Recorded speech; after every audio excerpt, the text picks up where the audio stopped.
Hi Raiders fans, it's Jared Croker, Raider 284 here. You're listening to episode number 9 of the Bleeding Green podcast series.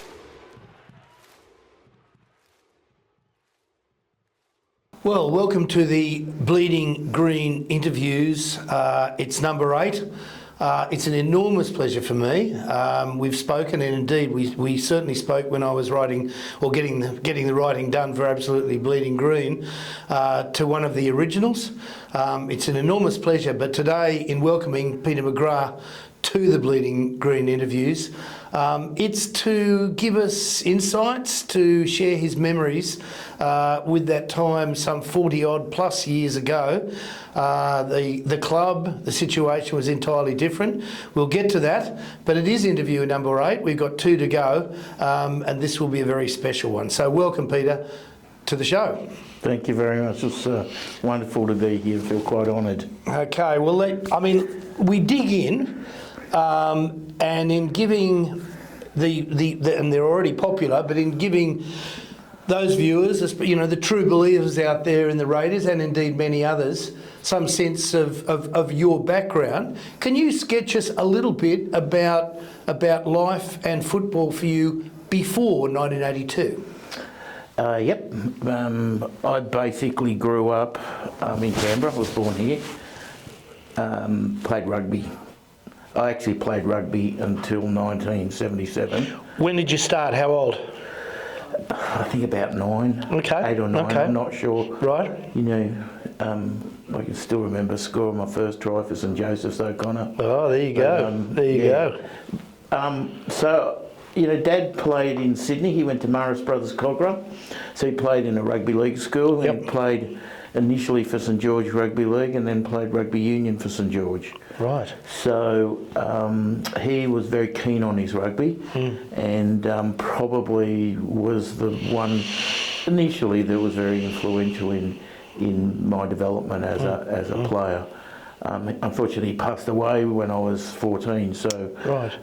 That was kind of a bit of a defining time in my life.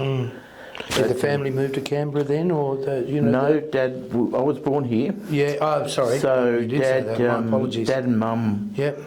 Moved here. Dad and my grandfather worked here before the war. Right. After the war, Dad kind of went back to Sydney. They lived at Sans Souci. And Dad kind of thought at some point, look, I think Canberra's going to be a better place for the kids to grow up. And it's been that way. We've loved it here, except for 6 years as I've been here all my life. Yeah. I studied in Sydney, but, I've loved it here. And if your dad's death at that age, what changed? Did things change in your life? Absolutely. Yeah, and absolutely. How so? Well, Mum basically raised. We had a big family. We had 6 of us. Right. 3 of them were out in the workforce at the time, but there were still 3 of us at school. So between Mum and Darramullen College, we're very fortunate. I kind of was raised through that period, and I had a number of, male mentors that kind of looked after me and made sure I didn't go off the rails. Yeah. And were you at Darra from Year 7?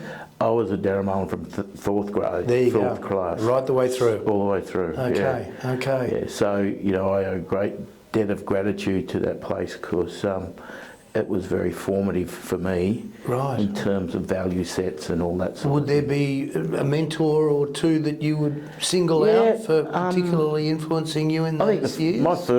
The first person that impacted my rugby was Dad. Right. I can remember there sitting there one day, and I was probably in the under 12s, and I was watching Randwick on telly. Saturday afternoon, everyone watched it. Well, I watched it anyway. A lot of good sides back there with Randwick. And I was watching Randwick, and I just remember looking at it and thinking, that's what I want to do. Okay. And that was a defining moment. I can still feel it. Yeah, okay. And I never really deviated from that. Right. And just take me on a little bit in terms of Darra. Did Darra experience any footy successes through that period? And were you a part of that? And where were you playing? And what position? I pretty well played 5'8", mostly through school. Right. I played with Jack Hardy in the under 12s. Right. So we basically, our junior and senior careers there you go. went all the way through. So we had a lot of success at Darramullin. I think the team that I played in, we probably lost no more than half a dozen games in 6 years. Right through. Who were you playing? Other Catholic colleges? Or we played in the local competition. We played in the Southern Associated Southern Colleges, Waratah Shield. So we played a lot of football, and then there was a lot of rep football on top of that. It was all very. They were good times. Yeah. And so with that rep football and the point at which you get to year 12, I guess two questions people would be interested in. One is, what were you thinking then in terms of sort of immediately your career or further study, and how did football come into that? It's actually an interesting story. To the surprise of many people, I actually won a Commonwealth scholarship in my last year at school, and probably more so me. And so I thought, God, what am I going to do with this? So I went to uni and pretty well realised that I had no idea what I wanted to do other than to play footy. And there was a very, very and I can't even remember his name, but he was the dean of the school at the ANU. Right. And he called me into school of where are we talking? School Economics. Of economics, right? And he called me in, and at the end of first semester, and he said, Peter, I reckon you should really concentrate on your rugby. And it was the best piece of advice I ever got. Right. Anyway, so I did, and look, all I wanted to do was go to training. I didn't really want to be in lectures at that time. And what was footy then? Like at that moment when you're being told that at uni, at the ANU you said? Yeah. What are you thinking in terms of your football at that point? What year is it, Peter? What was your first year my out of first high year school? out of school was 73. Right. So what was it? Rugby was amateur. It was very amateur. Yeah. Aggressively so. Yeah. I was lucky I had a year over playing for Wasps in London. Right, okay. I kind of experienced that halfway house to what where you might go. Like you never mentioned professionalism over there at all, but there was a professional atmosphere which I really kind of liked. Anyway, I came back and I loved rugby and I loved the camaraderie and everything about it, but rugby was very amateur, and I remember at the end of 1976, and I probably hadn't been playing great footy and I needed a change. And so you're now in your early 20s? Yeah, my brother was very good friends with Steve Hewson. Right. And he said, why don't you come and just play touch with us, in the off-season and, just see something else. And anyway, I did, and that was kind of another chapter in my life opened up. Don used to come down and play touch with us every day. That was pretty cool. So you're now, again, for those watching, you're now about what, 81? Would that be right, or earlier? Earlier. This was 77. Right. So it was the end of 76 and the start of 77. Right.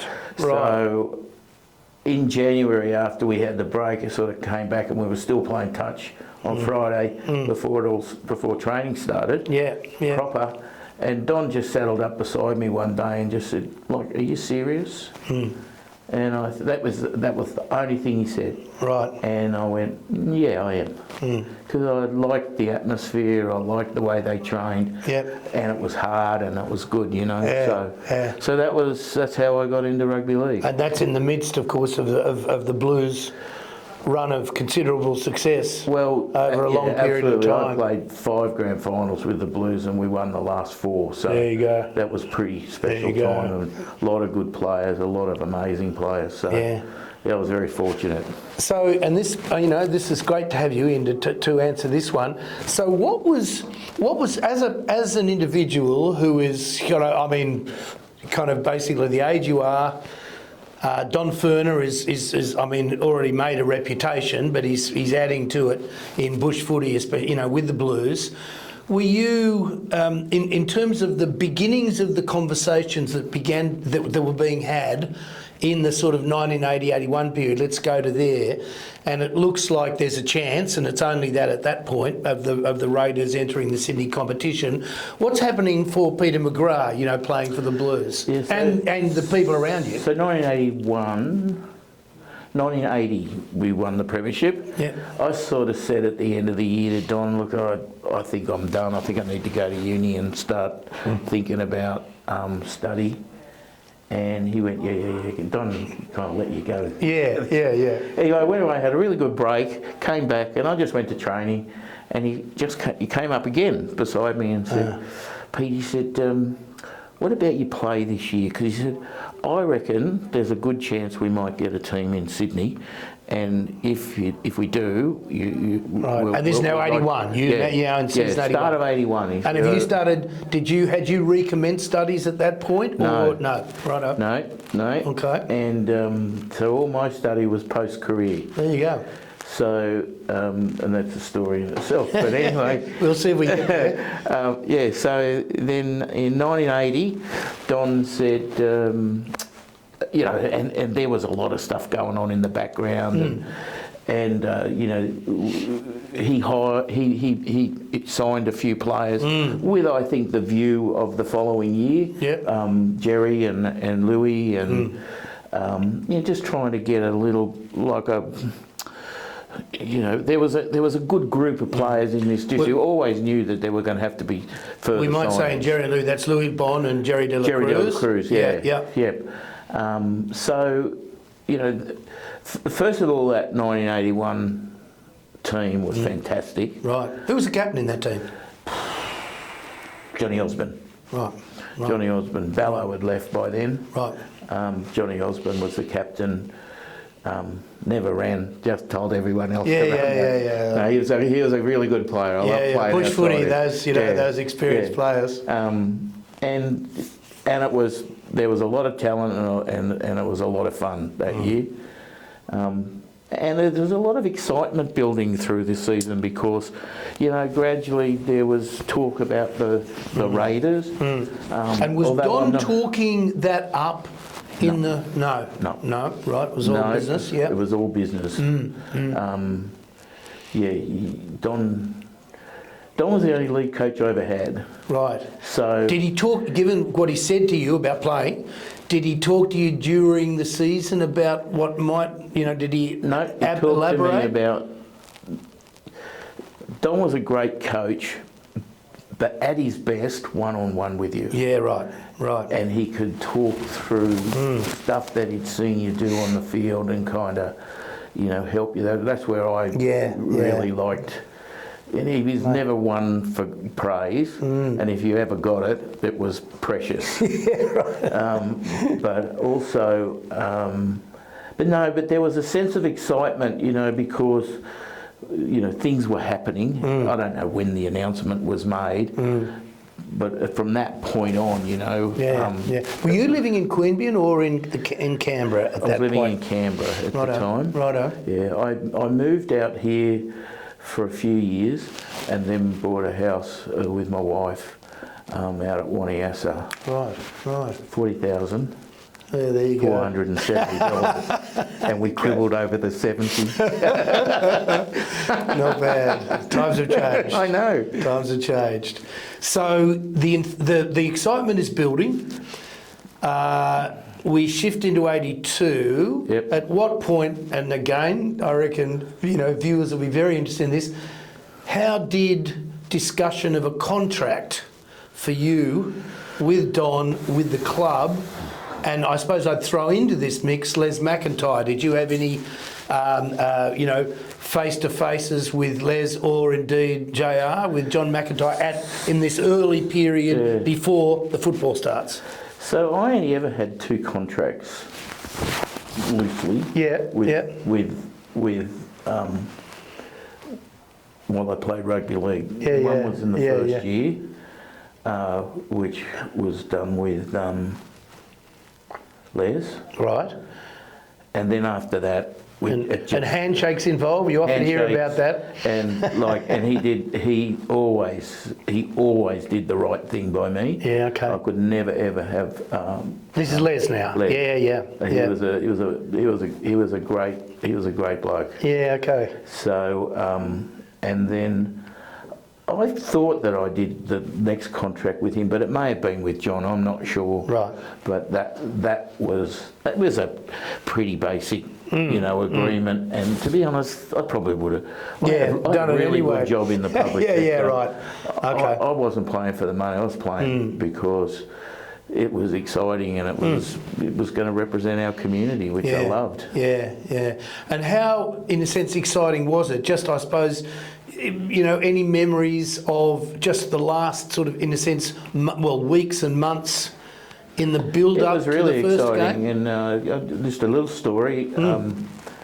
Sometimes when we were home, we would have to just keep the blinds and that shut because all the kids in the neighbourhood would come and knock on the door and, will you come and have a kick with us and all that stuff. So, and it was funny because years and years later, I was sitting after a game of rugby. And one of the guys there said, you remember when you used to go down the oval and kick around with the kids? I said, yeah. He said, I was one of those kids. Oh, there you go. Yeah, that's pretty cool. There you go. But was that a strong part of your game, I imagine, with the rugby, as 5'8", kicking? I was a goal kicker. Yeah, I knew that. Just in general play was... I worked really hard at that aspect. I worked hard at my game. Yeah, I don't think I was naturally talented, but, I just worked hard. Yeah. But goal kicking, I taught myself. Right. I taught myself how to kick both feet. Yeah, okay. Probably an example of my dad. He just said one day in passing, he said, if you ever want to really be a good footy player, you've got to learn to kick both feet. And the funny story about that was I was playing against Norths and Terry Wiki was playing, who was one of the great Raider players in the early days. Yeah. Tough as. Anyway, he kept trying to get me onto my left foot all the time, the whole game, when I was kicking in open play. Anyway, I just went onto my left foot and kicked the ball left foot, and as he's going past, he said, God, he can even kick left foot. It's interesting because and I'd forgotten this until just recently, when you're talking about, and perhaps you could say a little bit about that, training, given the fact that, one hears constantly from when I was doing the research for the book for Absolutely Bleeding Green about Don's and indeed Brian Burke, and I think we throw into that Jeff Peard, don't we? That Jeff Peard was there, who was John Peard's, speaking of a kicker extraordinaire who I remember only too well. As it happened, I played bush footy for 5'8", and I could only kick on the left foot, I couldn't kick on the right shoe, but I mean it was an important part of it. So was that with Don's, I guess, attitude through the trainers, and probably especially Brian Burke, because he often gets raised in dispatches.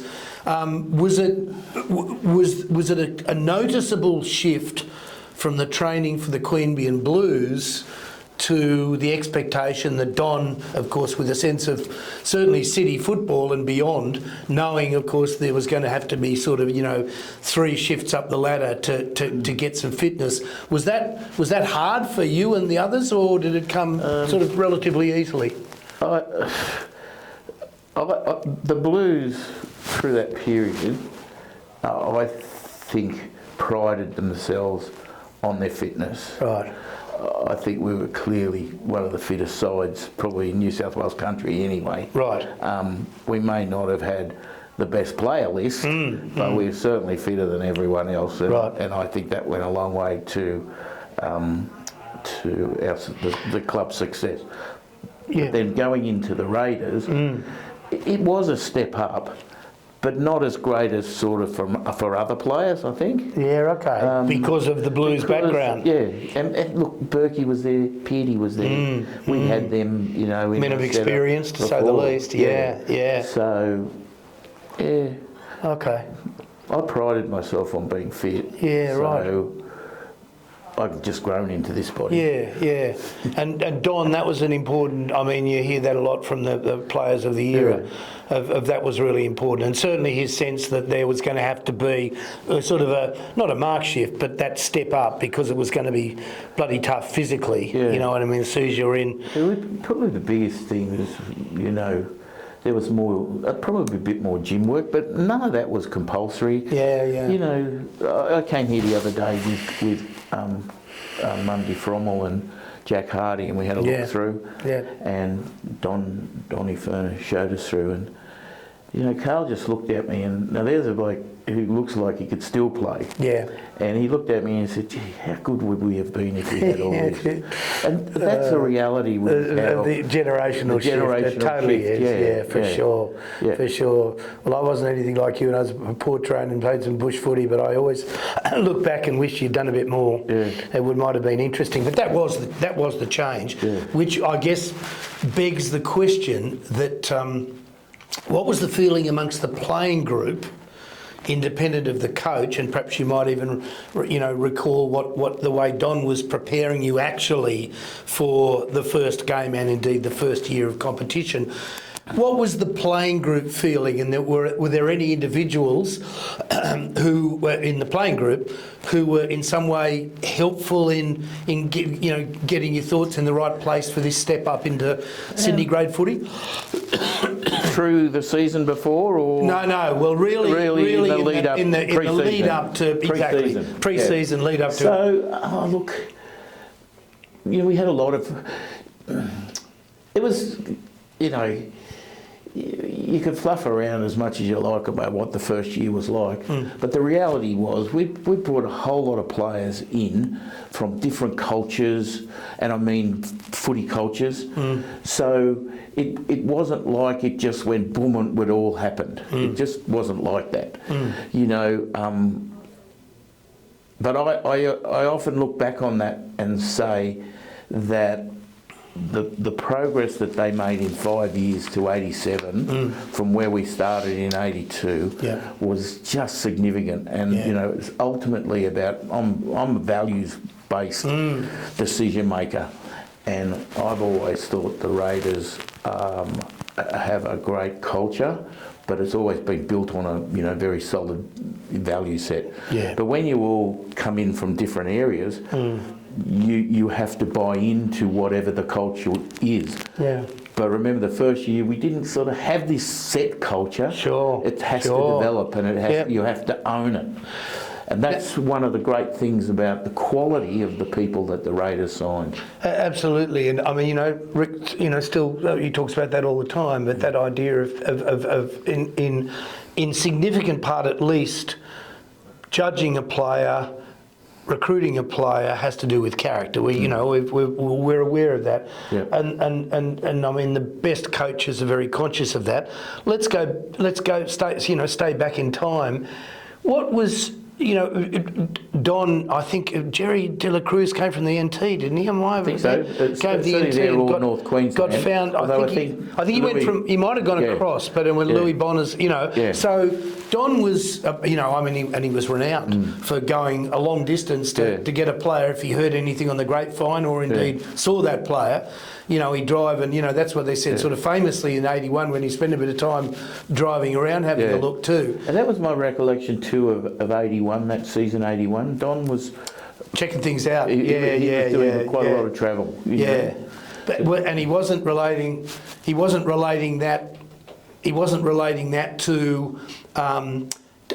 Was that coming into the discussion? You said in 81 or not? He's focusing on the team. Don's whole life was footy. Don just loved rugby. We got in the car one day, and we went down to play Illawarra, down in the old Group 8 days. Country footy. And Don just got there and read the paper for about 90% of the trip down there. I was in the front with Ollie, And then Don finishes the footy and he starts to say, he wanted to talk to us. And Ollie goes, I'm not talking to you. But no, and Donnie loved footy and, you know, he could remember things.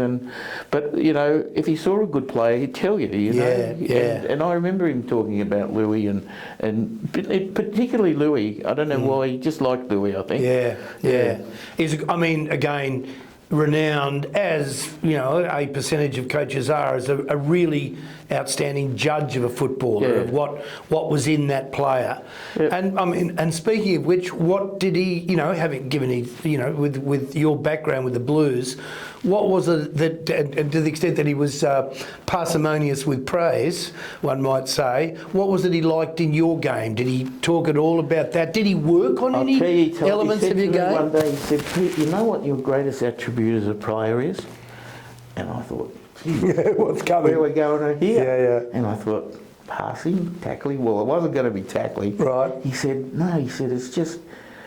it's just that you've got no legs, you've got a bum and ankles and no one can tackle you. And I said, thanks, Doc. I feel really good about that. That'll improve the game. Oh, that's a classic. No, and he had a dryness about him too, which one does hear about. Yeah. So that first, you know, the class of 82, as you were looking across the team before game one, where did you feel the strengths of the side lay? You know, I think the fact that there was a solid block of blokes that knew each other from Monero and, you know, I think that helped from a club point of view. But we had nothing to measure against. That was the problem. And we didn't actually get to measure it until we played Souths, and then you kind of go, whoa, you know, we're a bit off the money here.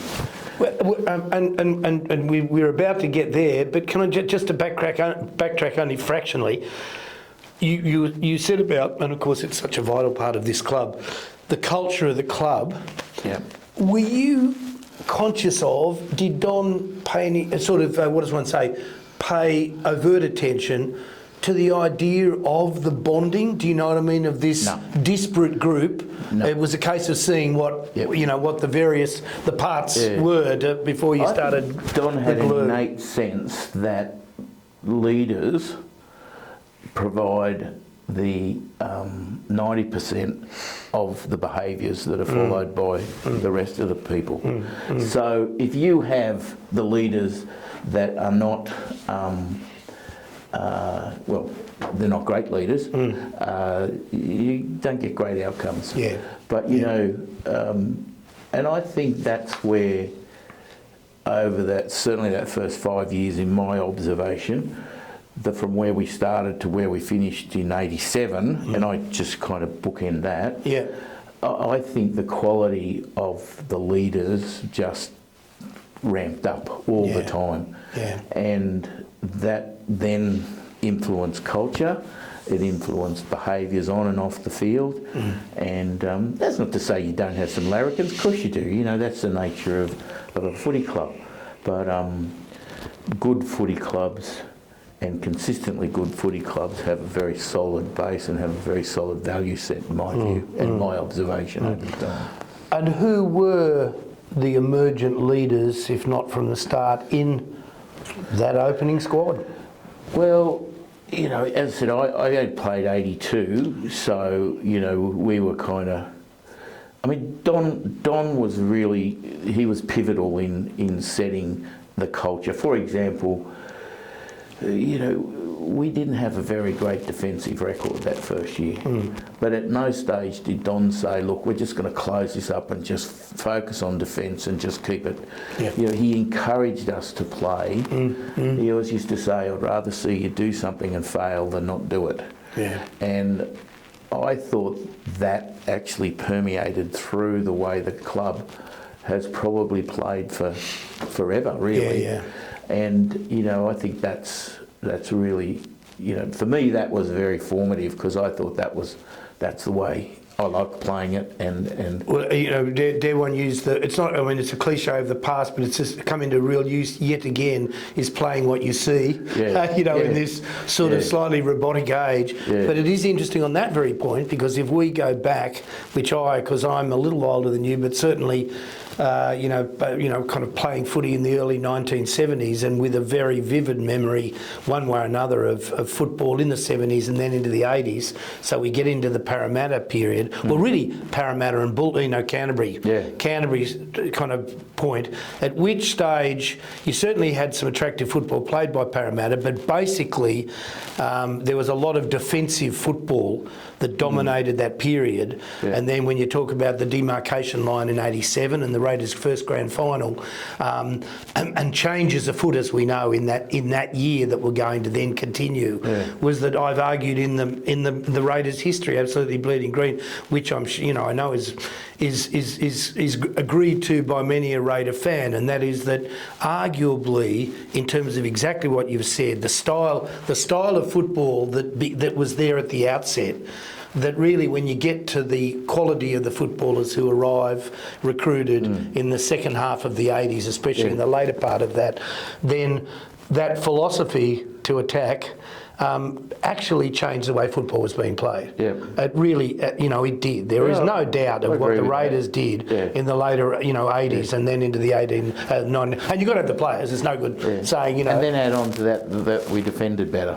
Sure, I know the unsung heroes of the Raiders of the glory years, like a Dean Lance, and so one could go on. Still the best tackle I've seen in a grand final is Dean Lance. Dean Lance. This got singled out in the book. I should have read it over, but it's certainly a tackle that he made, I believe, on Ian Roberts at Redfern Oval. Might have been the last game at Redfern Oval. Right.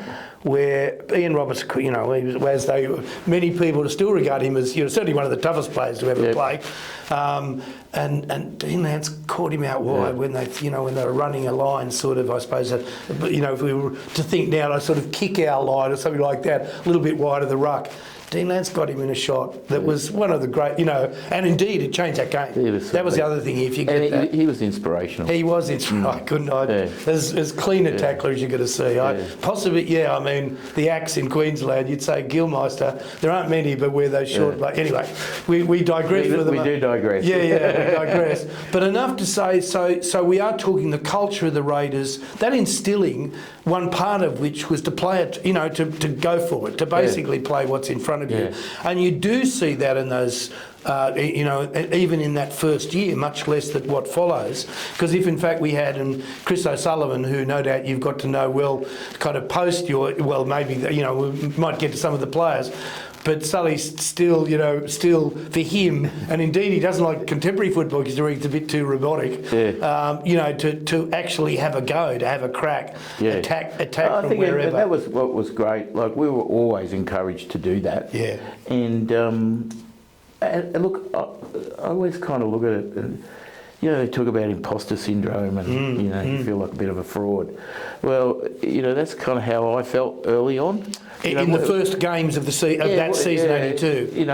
Wasn't overly confident. What am I doing here? I'm out of my depth. Yeah. But then are you talking personally there, personally, or the team personally? I don't know how other people felt. Okay. Then by the, I remember actually the game. We played Parramatta. I played second grade.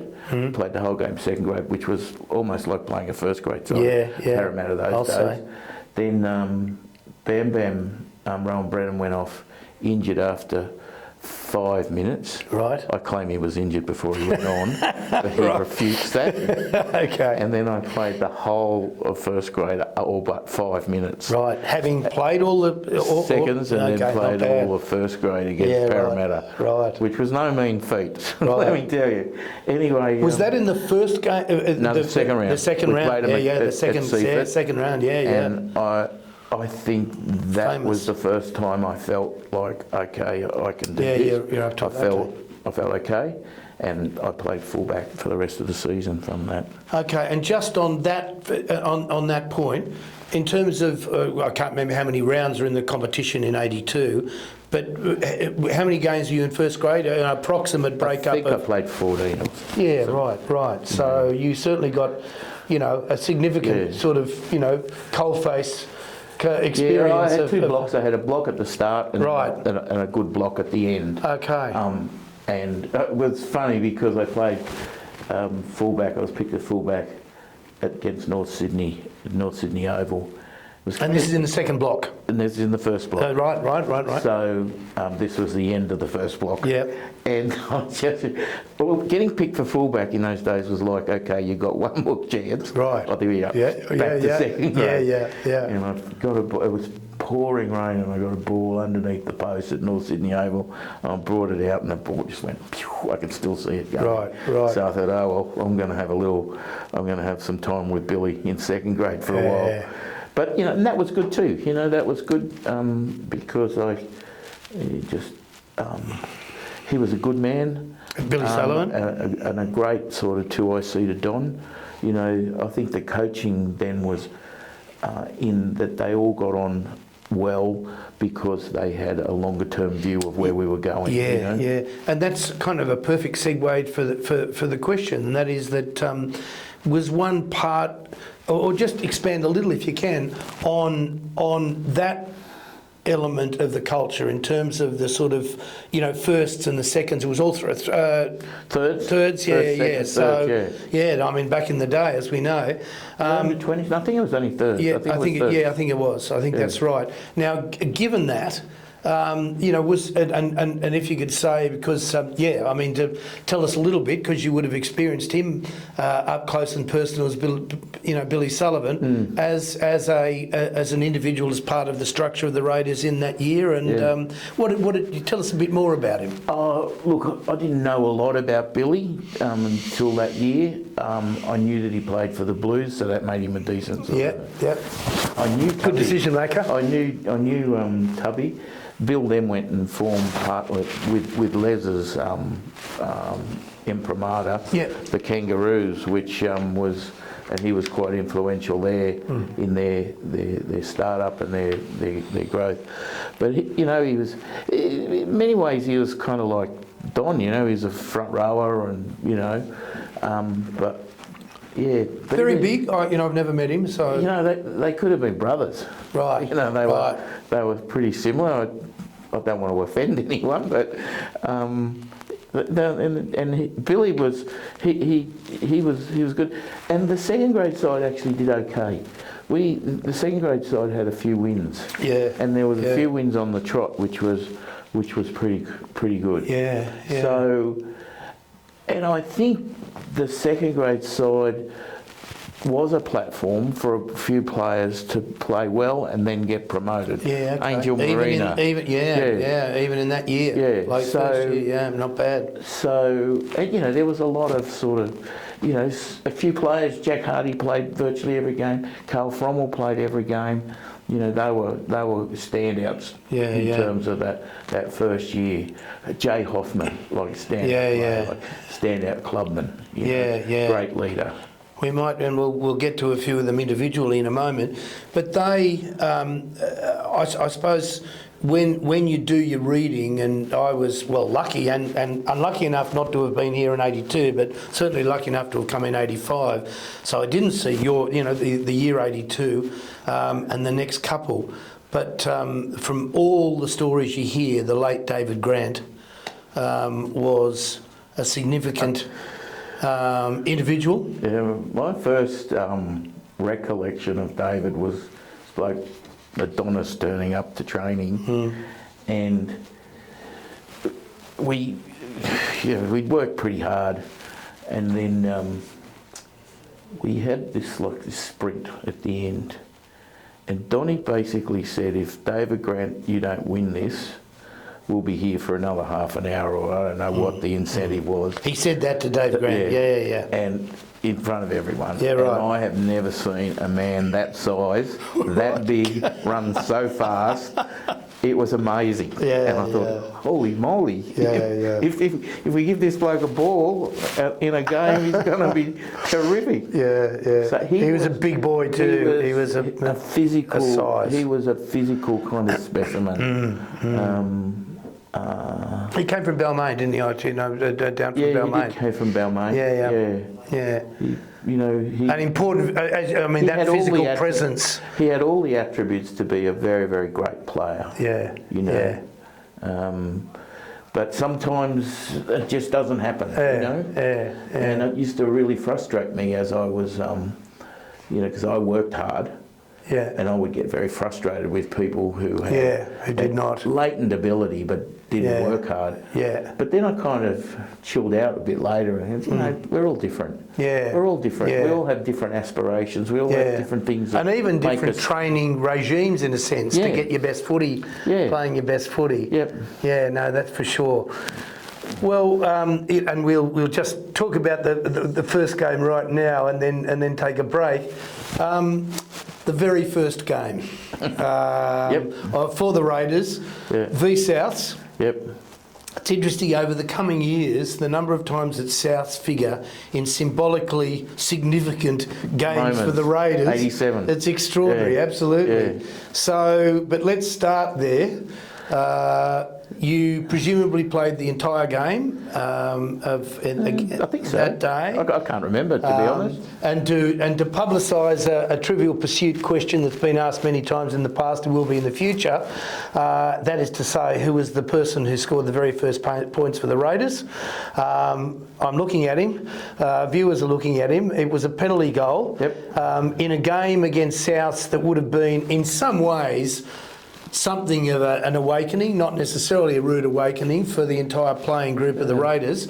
Memories, Peter, of that very first game at Redfern Oval, which was an intimidating place to play any time, but to have that as your first game in first grade Sydney football, ratchet that up about tenfold. But tell us about the game. Well, I remember sitting in the grandstand during the early part of second grade, just in front of the grandstand, around the plane. Yeah. And I was with Carl and Jack, and we were kind of going, can you believe this? Like, the crowd were just insane. Yeah. Anyway, and they didn't mind having a crack at you, like, at all. So, but in the lead up to that, it was very exciting to get picked. I was rapt that I got picked in that game. Yeah. I played the trials and I went okay, but then it was a ramp up when we played. Yeah. It was an absolute ramp up, and you talk about, it's like a come to Jesus moment. You're going, holy dooly. And I do remember Robert Simpkins. He ran past me. I could see him coming. I thought, I've got this bloke, and I went to tackle him, and you fall over, mate. No, he just kept going. Yeah. And I kept holding, and he kept going. And I'll just always remember that, and I could still see him coming at me. Right. So, and that was probably, the biggest thing I noticed about the difference between country football and city football is they were very serious. They were very serious, and there was no sort of taking a back swing. You just got in. No place to hide. No place to hide. No place to hide at all. And that was good. That was good. Sure. It was a good. We got towelled. It wasn't too bad. It wasn't too bad. And we scored some. Jerry scored a try. First try scorer. Which have got better and better as the years have gone reasonably by. enough. Longer and longer. Big win into the win. Whole thing. Yeah. And look, it is a very special thing now in hindsight to look back and go, we played that game, but two, scoring the goal and and at Redfern, there's a lot. Just massive. What could you by any chance remember the mood in the dressing room, Don in the dressing room after the game, after that first game? I think the dressing room, and look, I can't say. Sure, it's a long time. Some things you try to block out. But I think we were all a bit was sobering. You know, like, okay, we're here now for real, and we've got 25. It's going to be like this every week. We've got 25 more games like this, you know, like so we really got to sort of up the ante a bit, you know. Yeah. But having said all that, it was really exciting. It was great for our community. Yeah. It changed Canberra unbelievably. You know, everyone. I always say that people came to watch their team, and the next week they came to watch us. Yeah, and it was wonderful. It's interesting in the stuff with in research for the book and going back to the newspapers. You know, it's especially the Canberra Times, but sundry newspapers. You read that quite a lot, that is to say, because inevitably the people who are in Canberra, less so Queanbeyan for obvious reasons, but certainly in Canberra, you've got not a floating population, but you've got a situation where, as statistically it's the case, that in the 1980s, up to about the second half of the 1980s, you were still getting a great influx of public servants coming from usually Melbourne. Yeah. But so Australian rules, and indeed rules was going to be an issue, and indeed was in some ways early. But that idea of especially for league people coming to Canberra with their affiliation to any one of all the other teams, but that you know there were certain moments when you see growth, and one of them straight away was just how the community was going to go in 82, 83, which was going to be on the back, well, the first several years, on the back of the effort put in. And that came through, do you know what I mean? That was shining, because I suppose, and then we'll take a break, but it is interesting that when you, to the extent that you can look at, and I'm always interested in betting markets, that you could get probably more, but 500 to 1 about the Raiders winning the competition. But better than that, you could actually get 20 to 1 about them winning a game, where people I think, there was a 500 to 1 bet that we wouldn't win 4. Well, as the story's told, because he certainly liked to punt, as you would remember, Les McIntyre, I believe, got a piece of whatever odds we will never know for sure on just exactly that, winning 4 games. Well, I don't know who won, but all I know is after we won 4 games, we had a very nice lunch in town one day. Okay. Very nice lunch. Peter, where we're at is of course just working our way into the beginning of that extraordinary myth-making folkloric first season, 1982, and two things I'd kick off with in terms of fleshing out this story. The first is, and actually I did bring in absolutely Bleeding Green, the history that, of course, the U was such a fine contributor to. But one bit might bring back a few memories for you. I'll only read one paragraph and then get you to comment on that and beyond. In his news column the same month as the launch, Frank Hyde, who we both remember well, expressed his sympathy for the Raiders' forthcoming bus excursion every second week up the Hume Highway to play. There was no money for flash travel back then. Bus there, bus back, stop at Mittagong Motel for meals, put your head on a pillow in a motel, in a motel in Ashfield on Parramatta Road. Perhaps.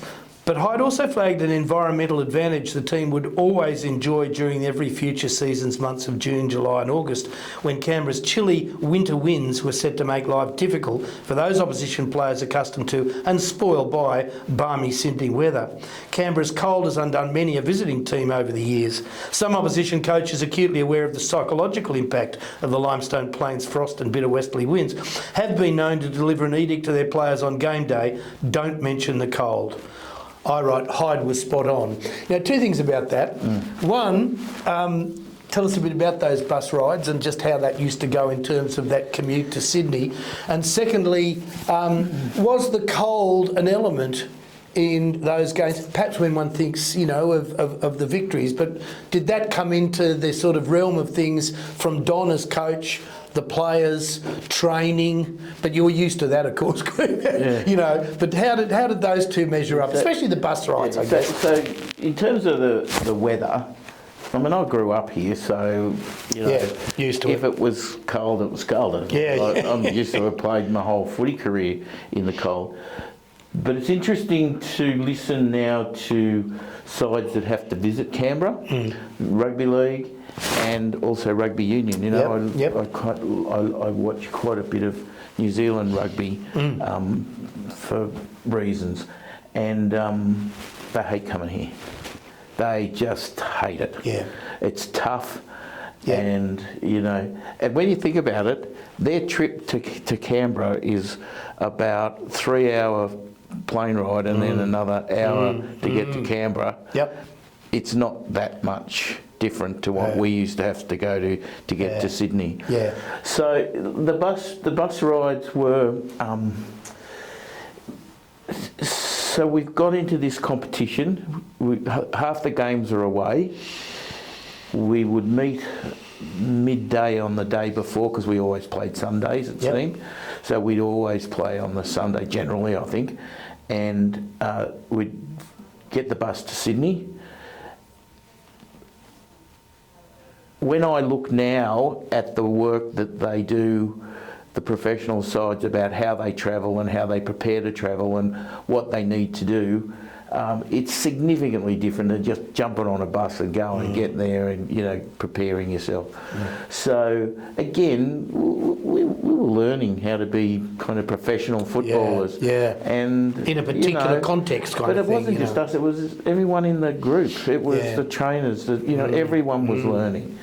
So I didn't catch a bus for 30 years after that year because every time I get on a bus and would smell the diesel, I said, I can't do this. Right. I just can't do this. Yeah. So it wasn't that it was a hardship or anything, but it was just, it just added a layer of difficulty to it, which, the guys now that play professionally and play, week in, week out, travel is just part of what they do. The Brumbies, we used to have a 14-hour trip to go to South Africa and then play the next weekend, then go to Argentina. Yeah. That's travel. Yeah, I'll say. That's how you manage, how they used to manage that.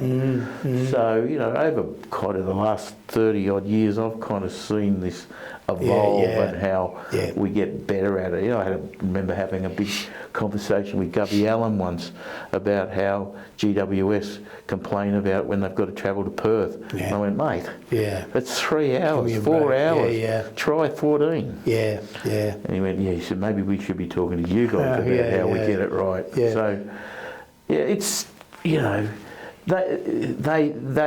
it was just an added layer, that was complex, difficult.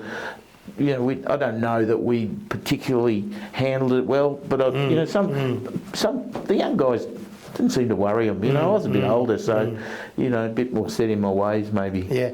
Were the trips back from Sydney post the games in that first year something to remember? Was it basically? I think we got better at that. Right. I think we got better at that. Right. Let me just say. Are you having a good time? Yeah. Right. We had a few beers, and everyone kind of just enjoyed each other's company, shall I say? So, and there's a little bit of tucker, if I'm not wrong, from some of the wives and partners that were there on the bus. Was that true, or? Look, I do have a recollection that every now, towards the end of the season, I think that may have happened. Right. Not early on. I can't recollect that. Yeah. Okay. But towards the end of the season, it was a bit more relaxed, I think. Right.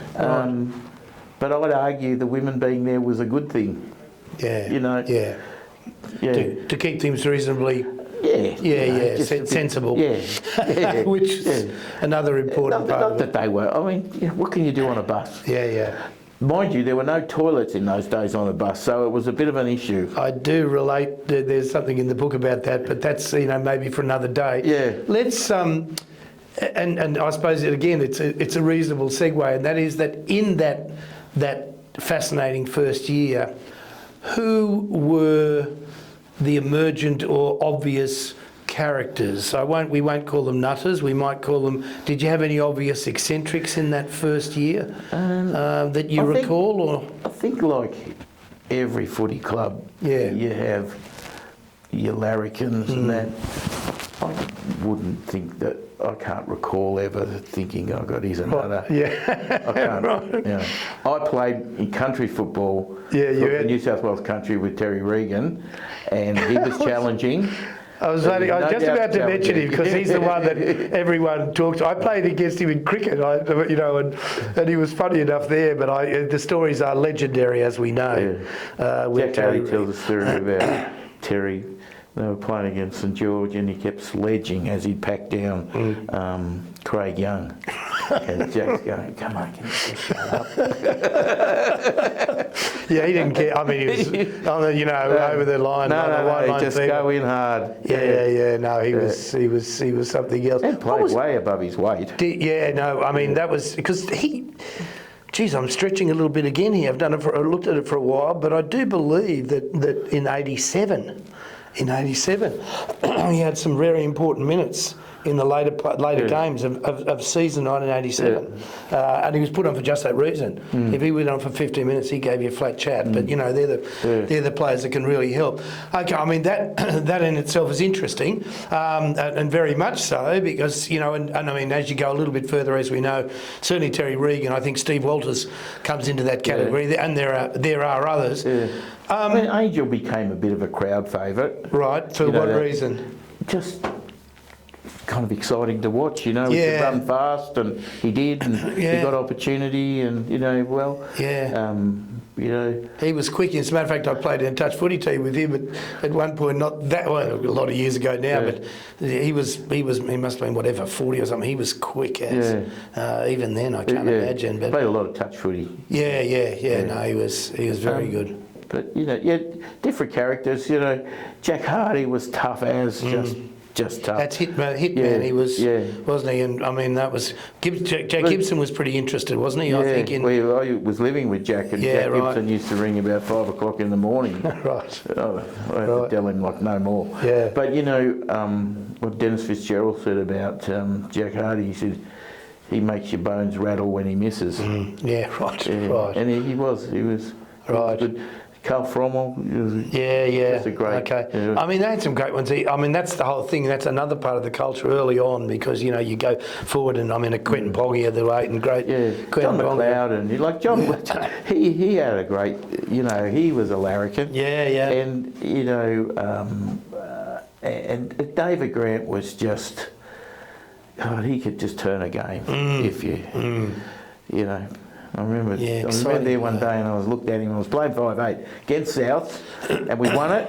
And I was getting confident, and I looked at him. He was just there. And I said, "David, come off me," and I just the ball, bang. I said, "Sorry, mate, couldn't make it." I thought, I'm not going to do that one again. So let's say a little bit about the wins.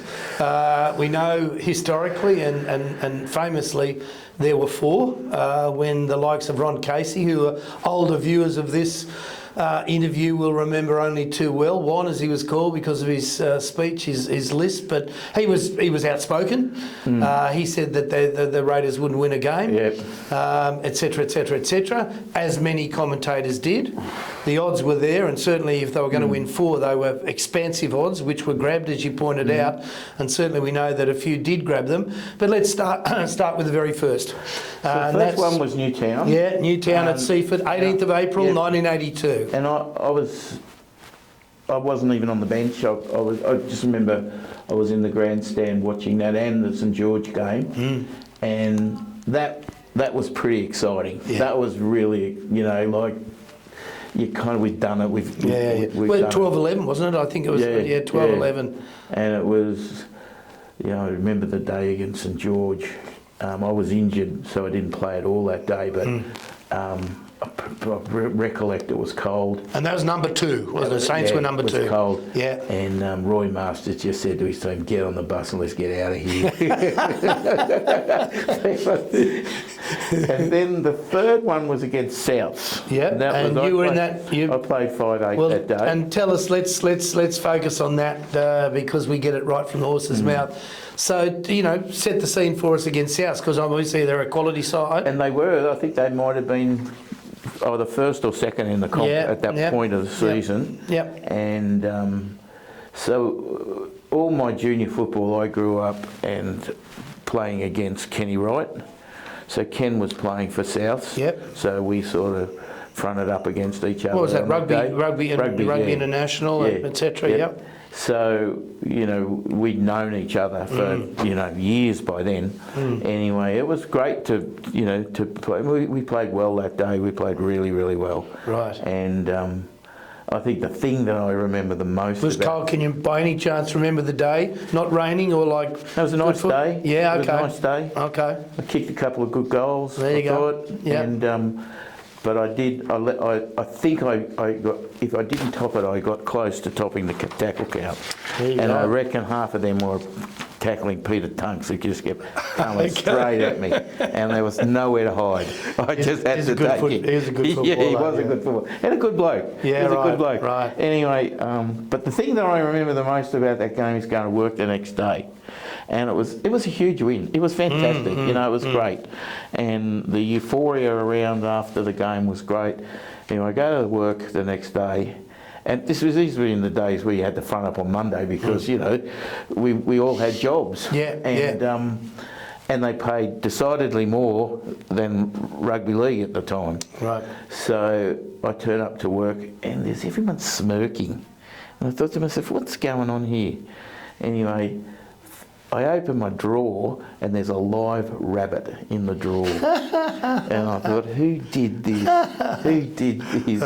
So Where was that workplace, Peter? NCDC, the old NCDC. I worked for the Capital. NCA years later. Yeah, I know exactly. I know all about the NCDC. Yeah, so it was great. It was a great place to work. Yeah. And great Well, a lot of and excellent. I mean, what are we talking? 82. I mean, that was, in fact, that's right at the end, is it not, of overalls? Yeah, because period, I isn't left it? there in 83 and went to Sydney. No, 83, Yeah. 83? 84 I went to Sydney. Right. And I think within a year of me leaving, it was all me, they folded it up and, it all went on to, there was self-government. Changed completely over those next few years. But that was my A live first rabbit, job. that's good to even Live have rabbit, it on record. Yeah. There you go. I thought, what am I going to do with this? Because it is fair to say when you look at, the expectation was one was going to be just a triumph. Then you get two with Saints. But you'd have to say that win, and you are in that team, that win, it's as important as probably any game in the first few years, simply because of, the quality of the opposition, to show that at its best, the side could be like competitive against the best. It's still going to be a struggle to get the general quality up, but that was possible. That would have been a real boost. I remember Craig Bellamy played in the centres that day. We had a number of, I think there was about 11 locals on the field that day, and the other one was Chris O'Sullivan. He played well. I remember him playing well that day. You only have to ask. So would it? I know, absolutely. So he would have been halfback to your. You were fullback. I played fullback. You were fullback. No, I played 5'8" that day. I played 5'8" that day. Okay. Just a bit later than Don moved me back to fullback. Right. And I remember Lloydie Martin coming up to me and said, "Mate, 5'8" don't tackle that much." So anyway, that was a nice depending compliment. on the tactics. Yeah. Anyway, and look, that was great. But I felt that the last win against the Steelers. Yeah. I felt very confident going into that game that we were going to beat them. Yeah. And I thought that's kind of said to me, we've made a big step this year to the point where we felt confident about going into a game that we were going to do it, even though they gave us a dusting in the absolutely. first game. That of itself, I was going to get to that, because that too, in an entirely different way, was extremely important. Yeah. Not only because they'd come in at the same, you know what I mean. There was a kind of small opposition thing happening anyway, but the very fact of actually turning that around in the same season was saying that this team's in. To get fair income, to get fair income. I felt we'd made progress to the point where I certainly can still feel about that game how comfortable we felt and how comfortable it was at fullback. You didn't feel like you had white gloves coming at you, with a policeman. You know, everyone coming through. Yeah, for sure. You know, it was there was clearly a lot of progress. Right. Yeah. Who were the most reliable, the best defenders in that first year Carl Raiders Fommel team? and Jack. Yeah.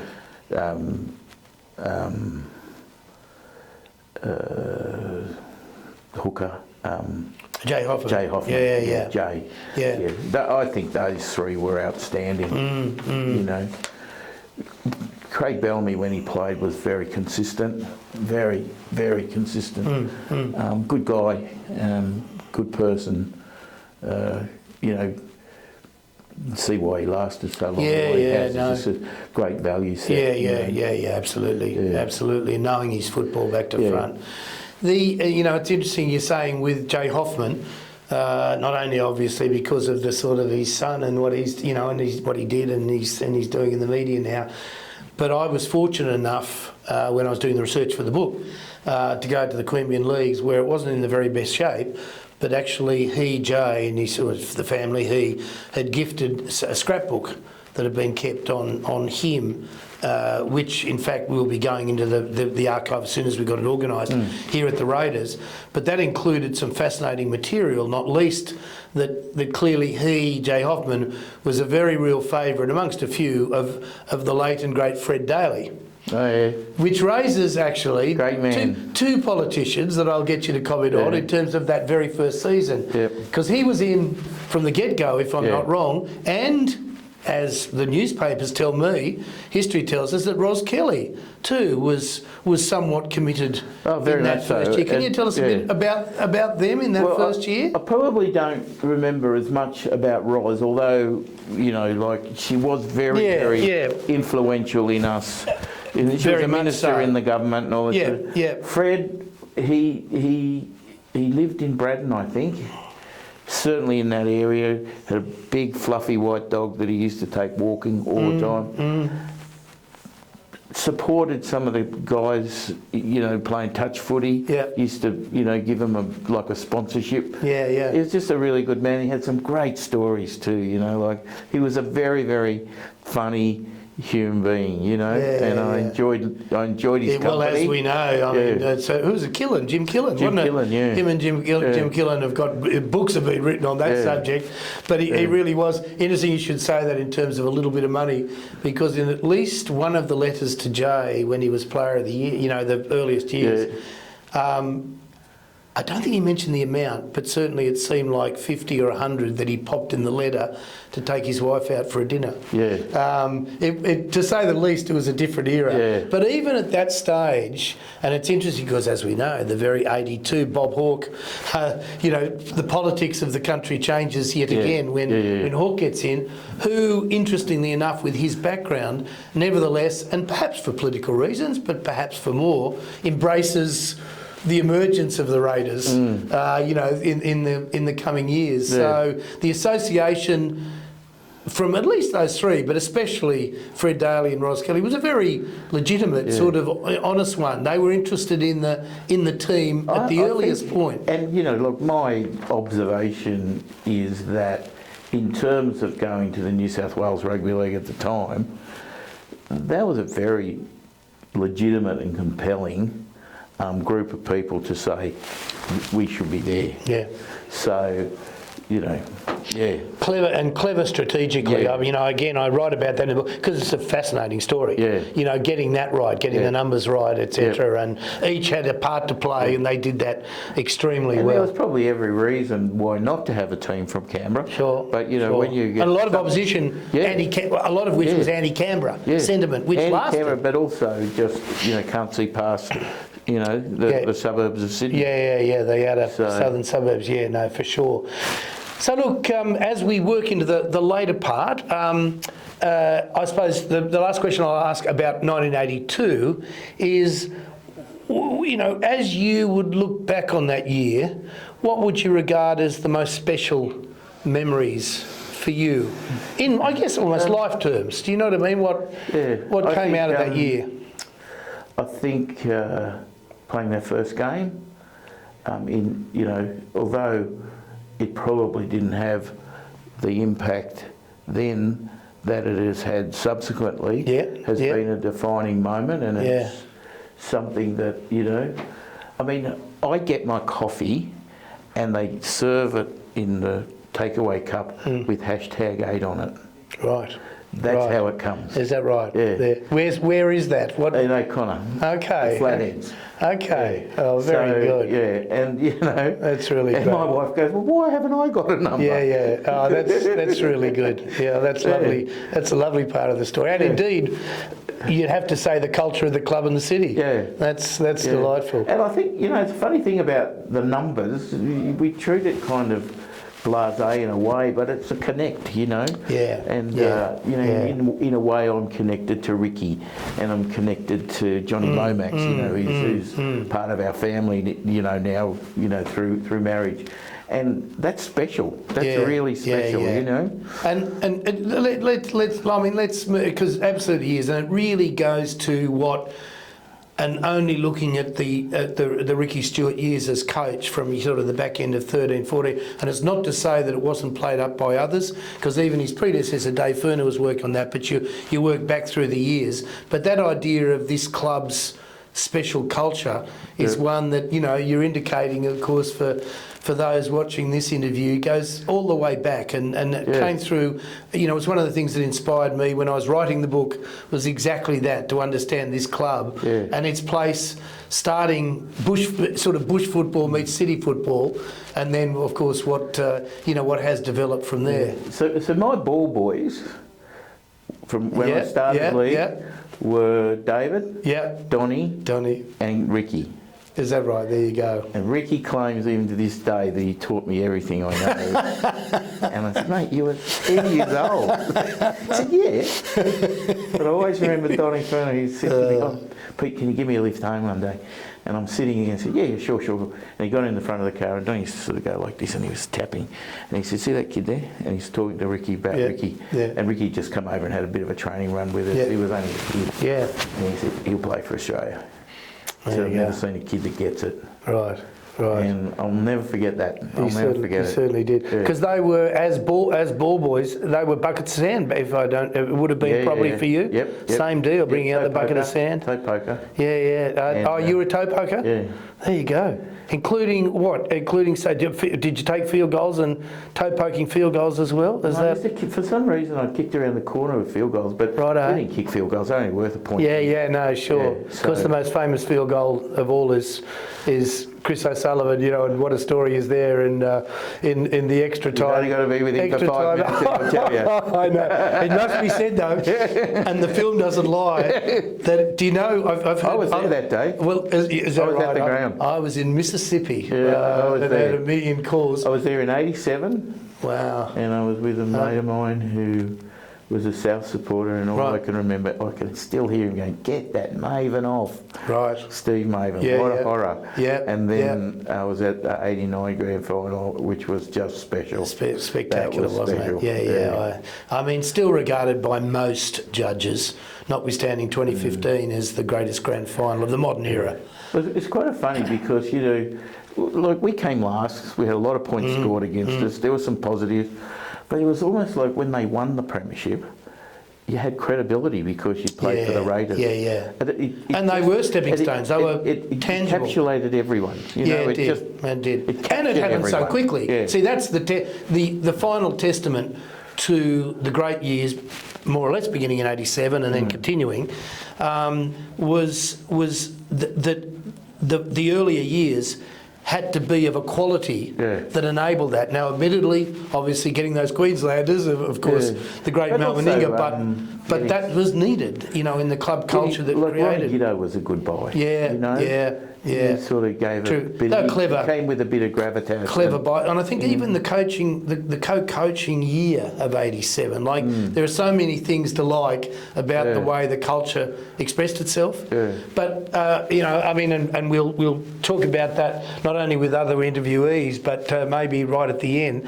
But people would definitely be interested in your life after footy. But let's pick that up. So at the end of '82, what's going on for you in terms of what you're going to do in the future, football and beyond? I know that your study came later, for example. Yeah, so I basically came to the view that my career was probably not going to be in rugby league, and that it was time I actually studied. So I had the 83 off, and I went back and I trained my club, Darramarlin at the time, now Gungahlin. I was offered a role to go and captain coach with one of the league sides, the local ones. Right. But I thought to myself, well, if I'm going to do that, I may as well play. Yeah. And Don wanted me to keep playing, but I just felt it was time to just focus on other things. So I then took another 10 years to do, first of all, valuation. Yep. And then I went and studied law. Right. And I did that pretty At well. ANU, wasn't it? Well, I did most of my study at night school. Yeah, okay. And I did at least half of my degree of law was at UTS in Sydney. Right. And then I transferred back here and I finished at ANU, which I loved ANU. It was great. And I'm really happy that I've Good law school, yeah. got a degree from ANU. Yeah. And then I kind of morphed in a way. We were out celebrating, to be honest. We were out celebrating our degree and finishing law school, and I was at the old East Rugby Club over there in Kingston. And a guy came in, and he was actually the vice president of ACT Rugby at the time. Yep. So this predates any involvement in the Sydney comp or the Brumbies. Right. And he just said, would you be interested in coming on the board? And how long will that be? Half an hour a month. And I believed it. So anyway, that was then the start of my involvement with rugby, which then was 18 years. Yeah, okay. That went from the next year we had the Kookaburras in the Sydney comp, and then went from the Kookaburras to the Brumbies. And what were your Brumbies years as chairman? I was chairman from 1999 to 2005. Right. So pretty handy period of footballers. 2 premierships, and I tell everyone, I tell all the subsequent chairs, they got a fair bit to. Because and absolutely and would, I mean, it's worth just raising this because given the special nature of those years, and of course 2004, 1994 very much in the news this year, is that 2004 side, it seems I've always felt this had great similarities to the Raiders' great period in that it was a magical mix of great recruits. And great local players, as it turned out. You couldn't. And we were lucky during that whole period that we had probably half a dozen world-class players. Players that probably would have made a World 15. George Burney. Undoubtedly. Undoubtedly, we could say that. Keith, there were some great, wonderful superb side. And they were embraced by the community. And one of the things I thought that was really that we were lucky. We had no history at that level. We were able to create a new. How we operated was new, and you could take the best. We didn't have the history that was, that I often say, handicaps New South Wales. And it's such a stellar history now because it's, you've got to say it's a brand, as it were, Brumby football. And it's there. It was a remarkable period. It really was. So I was there till 2005. Then I went to the AAU. Again as chairman? Well, I was chairman from 2007 through to when I finished. And I was chairman of Stanza. And I was on which is the joint venture. And I was also on the executive committee of the IRB, International Rugby Board. When did your stint as chair of the AAU finish? I stood down in 2012. Right. Yeah. Right. And Good. one day I was doing all these jobs, and the Yep. next day I was doing nothing. Okay. Okay. So my partners in my law firm were really happy. Righto, righto. Is it, you know, and again, I mean, it's a wonderful part of, I'm sure, of this interview. Given your background in both codes, Yep. how do you view the difficulty that rugby is having at this moment against league? Well, in Australia, I think, you know, in Australia, I think that's right. Yeah. Because I think in many jurisdictions rugby is thriving. Well, the Six Nations, I mean, for example, it's huge. Yeah, it's massive, And we don't have any sense, really. Yeah. I mean, people do, but you know, the rank and file punter does not. And look, you know, losing South Africa to Super Rugby is a loss. The travel was just not sustainable, it and I wasn't. get that. Just wasn't. But I think Super Rugby's getting better. Look, it's where rugby is. So where rugby was at the World Cup was sad. Yeah. And I was there, and it was a very sad time for all the supporters who came over for the quarterfinals, and they weren't. Well, there. you'd be hating the decision making, even for those. You know, I played both codes. I certainly growing up on the northern beaches of Sydney, but I always preferred to play league. Most of my friends and sort of all preferred union. But just to look at almost the state of the game here, and administration, especially given your role in administration, because it's been a Well, I think too, to see New South Wales, you know, coming just free falling, next to last with a just whole set appalling. of the worst decisions, which of course includes Eddie Jones. You can't escape it. In the last World Cup, So that was either going to work or not. And and it catastrophically failed. And I remember saying at the time, you know, let's hope Eddie hasn't got the same mindset that he had when he took the Reds job. Because I said, if that happens, this is going to be a disaster. This will be a disaster, and it was a disaster. Yeah, It was a complete disaster that never should have happened. And the issue with that is, you know, this is where there needs to be a separation between the board and the organisation about the playing side of the... It's where your CEO comes into play, not your chair. Absolutely. Having an executive chair is a very dangerous thing. Yes. And I always say, never give a chairman an office. Yeah. Well said to that. So here we have it, and just in the last couple of questions, and it's been fantastic. Viewers would be very interested in your 2024 and indeed in previous years cross-code connection through family. Tell us a little bit, tiny bit about that. Oh, yeah. So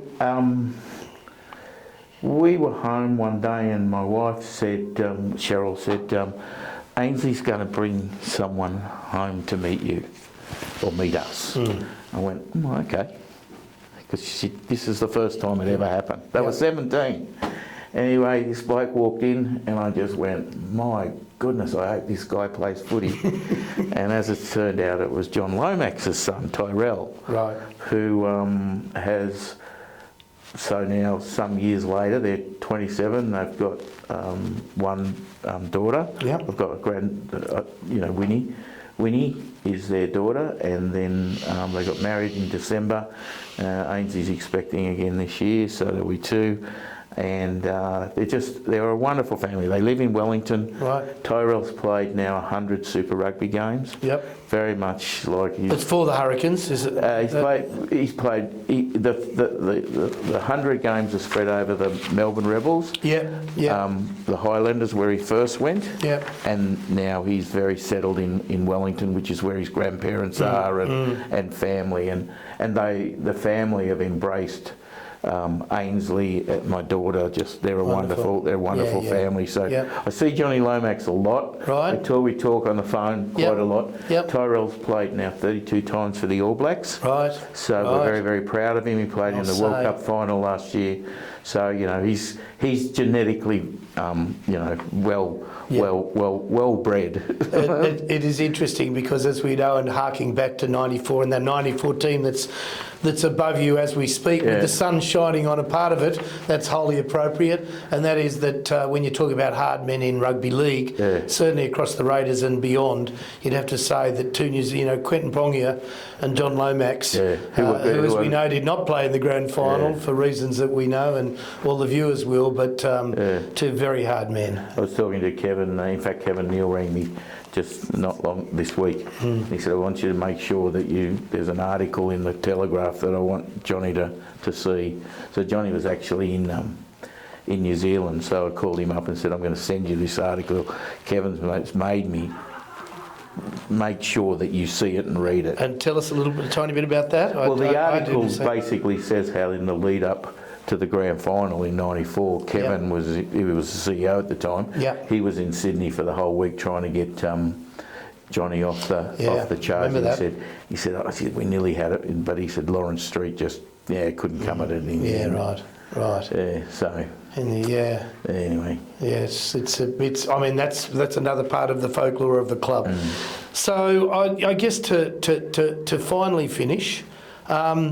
When you're choosing your code, this will really put you on the spot, to watch on TV, do you favour one or the other, or is it both these days? So I'm a member of the Raiders. I'm a member of the Brumbies. I go to both. I enjoy both. They have their different memories for me.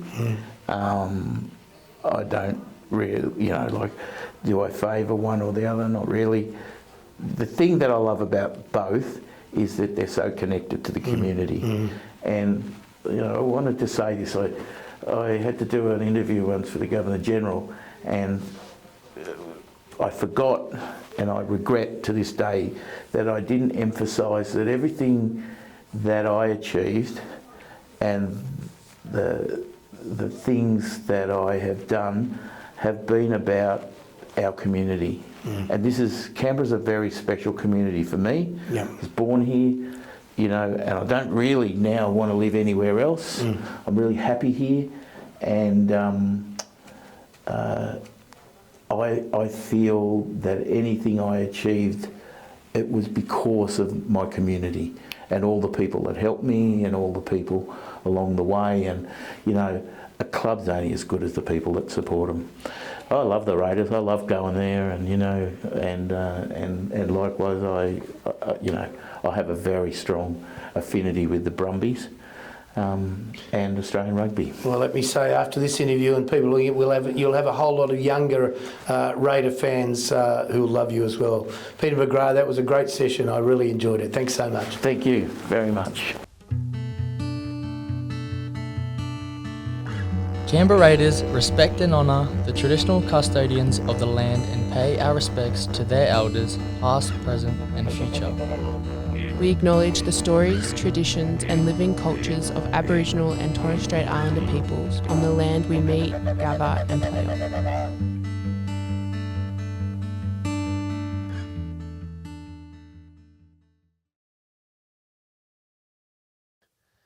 This project was supported with funding made available by the ACT government under the ACT Heritage Grants program.